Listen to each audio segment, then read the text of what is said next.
नमस्कार, मैं हूं प्रिया खरे और आप देख रहे हैं टीवी 45। और आइए बुलेटिन की शुरुआत करते हैं बड़ी खबर के साथ। केंद्रीय मंत्री अर्जुन मुंडा को छत्तीसगढ़ का पर्यवेक्षक बनाया गया है। निवर्तमान मेयर आशा लकड़ा को मध्य प्रदेश का पर्यवेक्षक बनाया गया है। दोनों राज्यों में मुख्यमंत्री चुनने में झारखंड के नेताओं की अहम भूमिका होगी। तो बड़ी खबर आ रही है, बता दें आपको कि मध्य प्रदेश और छत्तीसगढ़ में मुख्यमंत्री के चयन में झारखंडी नेताओं की अहम भूमिका होने वाली है। पूर्व मुख्यमंत्री अर्जुन मुंडा को छत्तीसगढ़ और राज्य की निवर्तमान मेयर आशा लकड़ा को मध्य प्रदेश में केंद्रीय पर्यवेक्षक बनाया गया है। ये दोनों नेता मध्य प्रदेश और छत्तीसगढ़ में मुख्यमंत्री के चयन में अपनी अहम भूमिका निभाएंगे। तो बड़ी खबर है, बता दें कि मध्य प्रदेश और छत्तीसगढ़ में मुख्यमंत्री के चयन में झारखंडी नेताओं की अहम भूमिका होने वाली है। पूर्व मुख्यमंत्री अर्जुन मुंडा छत्तीसगढ़ और राज्य की निवर्तमान मेयर आशा लकड़ा मध्य प्रदेश में केंद्रीय पर्यवेक्षक बनाए गए हैं।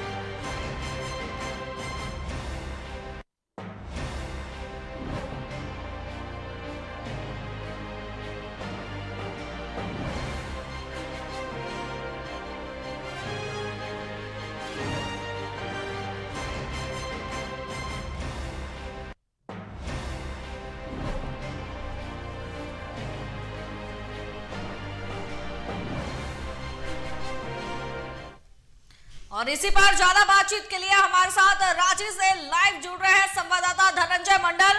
धनंजय, आदिवासी नेताओं की अहम भूमिका देखी जा रही है। झारखंड के दो नेताओं को मध्य प्रदेश और छत्तीसगढ़ में पर्यवेक्षक चुना गया है और इन दोनों नेताओं की अहम भूमिका होने वाली है। छत्तीसगढ़ और मध्य प्रदेश में जो मुख्यमंत्री का चुनाव होगा, काफी गर्व का यह विषय है। देखिए, कल मुख्यमंत्री की जो चुनाव होने कुछ दिनों में कुछ चुनाव संडे को, जो हमको जानकारी में राजस्थान में संडे को विधायक दल का बैठक भी है। उस बैठक में हो सकता है कि जो पर्यवेक्षक बनाए गए हैं, पर्यवेक्षक बनाएंगे, उस पर्यवेक्षक में वो निर्णय करेंगे विधायक दल का नेता कौन हो। मुझे इको हो रही है, थोड़ा मैं कोशिश करूंगा। पर्यवेक्षक जो बनाया गया अर्जुन मुंडा और आशा लकड़ा को देखिए बंगाल की प्रभारी भी बनाया गया था और अर्जुन मुंडा को गत रात में कृषि मंत्री का पद दिया गया है। तो अब राजस्थान और मध्य प्रदेश दो अहम जगह है जब हिंदी बेल्ट बोला जाता है, क्योंकि 2024 में चुनाव भी है, 2024 में लोकसभा चुनाव है। तो उसी को देखते हुए मुख्यमंत्री का फेस वैसा होना चाहिए जो पूरे लोकसभा को मैनेज कर सके। इसी तक चीज को देखते हुए झारखंड में भी चुनाव है, अगले साल झारखंड में चुनाव है और झारखंड के नेताओं को पर्यवेक्षक तौर पे बड़ा कद देना, कहीं ना कहीं झारखंड पे भी इसका इम्पैक्ट पड़ेगा। अर्जुन मुंडा केंद्रीय मंत्री हैं और साथ ही साथ वो अब कृषि मंत्री रात में बनाए गए हैं और उनको मध्य प्रदेश का पर्यवेक्षक आशा लकड़ा को मध्य प्रदेश का पर्यवेक्षक बनाया गया। आशा लकड़ा क्योंकि मध्य प्रदेश में कई ऐसे आदिवासी बेल्ट जगह जहां पे बीजेपी ने अच्छी खासी सीट जीती है और जब विधायक दल का नेता चुना जाएगा उसमें विधायकों से पूछा जाएगा कि मुख्यमंत्री के तौर पर किन को देखते हैं। क्यों जो हमें शिवराज सिंह चौहान ने पहले ही कह दिया कि हम सीएम के रेस से बाहर है और सीएम और जो मध्य प्रदेश के जो सीएम है शिवराज सिंह चौहान अपने तरीके से वो पूरे दौरा भी कर रहे हैं और हो सकता है प्रधानमंत्री के तौर से उनको लोकसभा चुनाव में अहम जिम्मेवारी भी दे सकते हैं। तो वो इसीलिए वो मुख्यमंत्री पद से अपने आप को दरकिनार कर रहे हैं। बहरहाल अब देखने वाली बात होगी कि जो पर्यवेक्षक की बैठक में, विधायक दल की बैठक में जिन नेता को चुना जाएगा, मुख्यमंत्री का जो पद चुना जाएगा, उस पद को लेके किनको चुनते ये उस पर्यवेक्षक का अहम रोल होता है। आशा लकड़ा को जो मध्य प्रदेश का पर्यवेक्षक बनाया गया, उन जो पर्यवेक्षकों में जो लिस्ट है मध्य प्रदेश में, देखिए मैं एक बता देता हूं।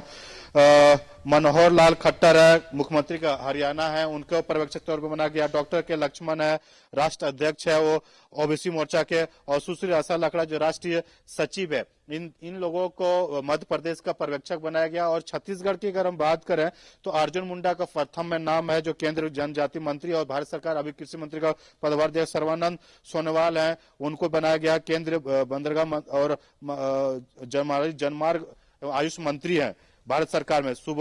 दुष्यंत कुमार गौतम जो राष्ट्र महासचिव है। अन्य तीन नेताओं को पर्यवेक्षक बनाया गया है और अर्जुन मुंडा का इसमें खासा रोल इसलिए माना जा रहा है। छत्तीसगढ़ देखिए झारखंड से सटा हुआ है, झारखंड से सटे होने से जो बस्तर का एरिया है उसमें आदिवासी बहुल क्षेत्र में बीजेपी का काफी अच्छा प्रदर्शन किया है। और अर्जुन मुंडा ने भी काफी रैलियां भी की थी वहां पे। तो उन नेताओं को अब रमन सिंह को लोग दरकिनार इसलिए किया जा रहा है कि रमन सिंह का जो नाम आया था पिछले बार चुनाव में, तो उसे बीजेपी को हार का सामना करना पड़ा था प्रियंका। और इस अर्जुन मुंडा का अहम रोल इसलिए से माना जा रहा है। रमन सिंह का एक आरोप भी लगा था कि जो खाद्यान्न योजना जो चलाया था उसमें खाद्यान्न योजना में उसमें काफी घपला हुआ था। उनके तौर पे रमन सिंह का नाम पिछड़ता हुआ दिख रहा। अब जाति समीकरण को यहाँ पे देखा इसलिए जा रहा है, जाति समीकरण में ओबीसी का हो या फिर एसटी का हो, क्योंकि देखिए कई नेता अमित शाह से मिल चुके हैं, जेपी नड्डा से मिल चुके हैं। वसुंधरा राजे कल देखे अमित शाह से भी मिली है और जेपी नड्डा से मिले हैं, क्योंकि जब विधायकों को उनको मिलने के लिए पहुंचा था तो दिल्ली से उनके पास फोन किया गया। फोन के बाद वसुंधरा राजे में हलचल मच गया था। उनके बाद सभी विधायकों के सुर बदल गए थे। बहरहाल अब किन नेताओं का नाम चुना जाएगा मुख्यमंत्री के तौर पे, कई नामों आ रहे हैं, चाहे छत्तीसगढ़ की बात करें, मध्य प्रदेश की बात करें, राजस्थान की बात करें, सभी हिंदी बेल्ट राज्य है। और हिंदी बेल्ट राज्य में बीजेपी का पकड़ काफी अच्छा है। जब लोकसभा चुनाव होंगे तो यहीं से लोकसभा का सीटों पर भी उनका फोकस होगा। तमाम चेहरे को देखे जा रहे हैं, जाति समीकरण देखा जाएगा, विधायकों से जो जीत के आए हैं उन विधायकों से भी पूछा है, क्योंकि कई केंद्र मंत्री, कई सांसदों का इस्तीफा लिया गया है और वो कैबिनेट के मंत्री के तौर पे भी हो सकते शामिल हो। लेकिन सबसे बड़ी सवाल है कि इतने दिन रिजल्ट आने के बाद अभी तक मुख्यमंत्री का नाम का चर्चा तीनों राज्यों में नहीं हो पाया।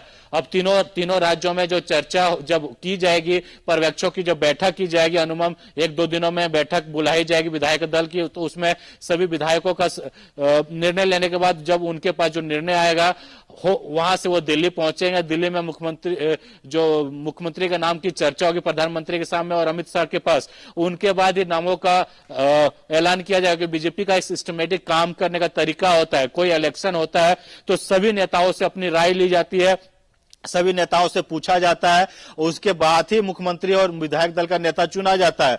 तो ये सिस्टमेटिक जो बीजेपी का पुरानी नीति है और इसी के तौर पे भी यहाँ पे पर्यवेक्षकों को भेजा गया ताकि नेताओं में कोई भगदड़ ना हो, नेताओं में कोई कुछ ऐसा मतभेद ना हो जाओ कि बीजेपी टूट जाए, क्योंकि लोकसभा चुनाव उसके पैमाने तौर पे भी ये मुख्यमंत्री का चेहरा काफी मायने रखते हैं। देखिए कुछ दिन पहले प्रधानमंत्री से योगी आदित्यनाथ भी मिले, उसके बाद अमित शाह और प्रधानमंत्री मोदी का करीबन 3 घंटे का मीटिंग होना, उसमें मुख्यमंत्री के नाम पे ही चर्चा किया गया। उनके जेपी नड्डा के साथ भी मीटिंग होना, उनके बाद जब एक एक करके विधायक छत्तीसगढ़ की जो विधायिका एसटी कोटा से आती है वो कल जेपी नड्डा से मिले हैं, अमित शाह से मिले हैं, वसुंधरा राजे मिल चुके हैं। अब मध्य प्रदेश की अगर बात करें तो शिवराज सिंह चौहान जो मामा कहा जाता है, मामा ने अपने आप को साइड कर लेना। तो अब तीनों राज्यों में जो मुख्यमंत्री का फेस होगा वो बीजेपी के जो पर्यवेक्षक चुने गए उनके द्वारा निर्णय लिया जाएगा। उनके बाद प्रधानमंत्री के सामने जो नेताओं का एक नाम डिसीजन होगा उन पे चर्चा की जाएगी। उनके बाद हाईकमान तय करेगा कि मुख्यमंत्री किनको बनाया जाएगा। इसीलिए कहीं ना कहीं जिस तरह से आशा लकड़ा की हम अगर बात करें, अर्जुन मुंडा की बात करें, इन लोगों को मध्य प्रदेश और छत्तीसगढ़ की कमान दी गई है, ये लोग जो है अब मुख्यमंत्री का चेहरे का चुनाव करेंगे। तो इसे कहीं ना कहीं हम इस नजरिए से भी जोड़कर देख सकते हैं कि झारखंड तो एक आदिवासी बहुल क्षेत्र माना ही जाता है, राज्य है, और दूसरी बात यह है कि कहीं ना कहीं बीजेपी अब आदिवासियों को अपने खेमे में करने की कोशिश कर रही है, क्योंकि छत्तीसगढ़ का चुनाव बीजेपी को जीत लेना एक बहुत बड़ी उपलब्धि मानी जा रही है। देखिए छत्तीसगढ़ जीत में आदिवासी महिलाओं और आदिवासी वोटरों का काफी अहम रहा है प्रियंका, क्योंकि जो बस्तर एरिया की मैं बार बार बात कर रहा हूं और जो एसटी एससी का एक रिजर्व सीट वहां पे काफी है, 35 से 34 सीटें रिजर्व सीटें हैं। उन सीटों पे अच्छा खासा वर्चस्व बीजेपी ने और जीत दर्ज की है और वो चाह रहे हैं कि आदिवासी का चेहरा वहां पे अगर दिया जाए, उसमें भी चर्चा हो रहा है। आदिवासी का चेहरा अगर दिया जाता है तो आदिवासी बहुल क्षेत्रों में उनकी पकड़ होगी, क्योंकि झारखंड में इलेक्शन है 2024 में और वो आशा लकड़ा और अर्जुन मुंडा का चेहरा देखे। अर्जुन मुंडा पूर्व मुख्यमंत्री झारखंड के रह चुके हैं, आशा लकड़ा मेयर रह चुकी है और बंगाल की सब परवारी भी है। तो वो तमाम राष्ट्रीय स्तर पे उनको चुना गया है, राष्ट्र स्तर के उसके पद भी दिए गए हैं। तो ये आदिवासियों में जो संकेत जाता है कहीं ना कहीं शुभ संकेत भी मानते हैं बीजेपी की तरफ से, क्योंकि जाति समीकरण काफी मायने रहता है भारतीय राजनीति में।